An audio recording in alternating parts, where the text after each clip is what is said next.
Ya.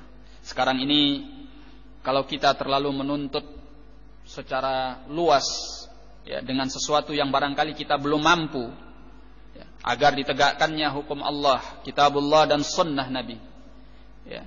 Yang saya maksud, kita menuntut adanya negara Islam, barangkali bukan hal yang gampang untuk mewujudkan itu tatkala tidak ada kesadaran pada masyarakat muslimin untuk mengamalkan agama mereka ya. Makanya pernah kita sampaikan, wallahi kalau seandainya di tengah-tengah masyarakat kita ini dibangkitkan oleh Allah Umar daripada kuburnya ya, kemudian diangkat Umar ibnul Khattab sebagai khalifah di tengah-tengah kita melaksanakan hukum Islam, wallahi kita akan lihat betapa banyak orang-orang yang mengaku Islam ini memberontak kepada apa yang ditegakkan oleh Umar ibnul Khattab. Kenapa? Karena tidak adanya kesadaran untuk melaksanakan hukum Islam itu sendiri. Bahkan tidak sedikit, bisa dikatakan banyak sekali rasa ketakutan terhadap hukum Islam itu dan fobi terhadap hukum Islam itu ya. Masih tertanam di dalam pikiran mereka bahwa hukum Islam itu mengandung kengerian-kengerian, kekejaman-kekejaman, bahkan ketidakadilan ya. Bagaimana mungkin kita menuntut adanya negara Islam di tengah-tengah masyarakat yang seperti ini ya. Maka sungguh benar apa yang dikatakan oleh sebagian da'i ilallah atau sebagian da'i yang mengatakan aqim daulatal Islam fi qulubikum, daulatal Islami fi qulubikum tuqam lakum fi ardikum ya. Wa huwal Hasanul Banna ya. Dia sendiri menyatakan ya, tegakkan negara Islam itu di dalam hati-hati kalian, niscaya akan ditegakkan di bumi kalian ya. Ucapan dia benar ya. Hak, kalamuhu hak wa in kana min ghairi ahlil haq ya.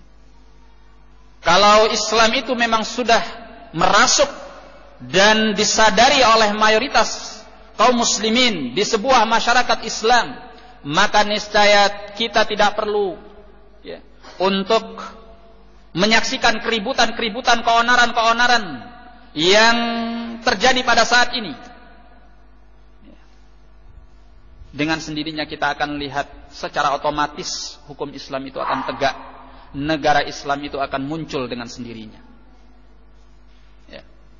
Makanya kita jangan berbuat sesuatu yang melampaui batas kemampuan kita. Ya. Berbuatlah dengan apa yang kita bisa untuk menghidupkan Islam. Ya. Urusi diri kita sendiri, ya, kemudian istri kita bagi yang sudah berkeluarga, anak-anak kita, laksanakan perintah Allah, ya ayyuhalladzina amanu qu anfusakum wa ahlikum nara. Wahai orang-orang yang beriman, jagalah diri kalian, keluarga kalian daripada api neraka. Laksanakan ini. Ya. Maka insyaallah taala akan muncul ya, kesadaran-kesadaran untuk melaksanakan Islam itu, mengamalkan kitabullah, menunaikan sunnah Nabi sallallahu alaihi wasallam. Ya. Kalau ini sudah disadari oleh masyarakat kita, ya, banyak orang yang berbondong-bondong datang ke masjid, banyak orang yang mau mengamalkan sunnah Nabi.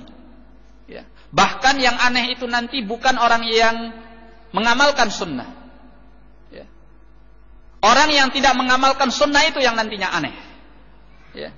Karena pada mayoritasnya mereka mengamalkan sunnah. Penampilannya pakai jenggot, pakai gamis, perempuannya menutup aurat, hitam-hitam, kan gitu.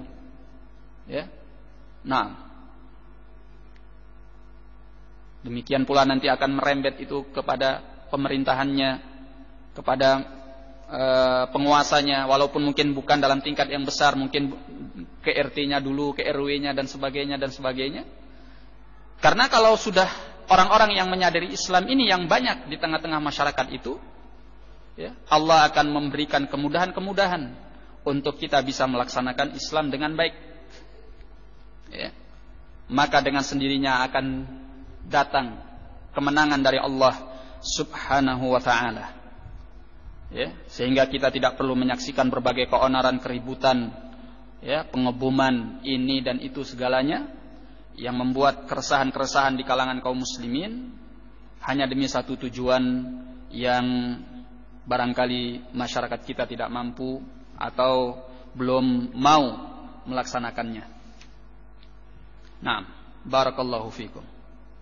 Jadi kesadaran ini kata beliau adalah untuk semuanya, ya, sebagai pribadi, sebagai kelompok, sebagai masyarakat, sebagai penguasa, sebagai rakyat, semuanya harus menyadari bahwa mereka punya kewajiban untuk melaksanakan prinsip-prinsip Islam dan cabang-cabang Islam.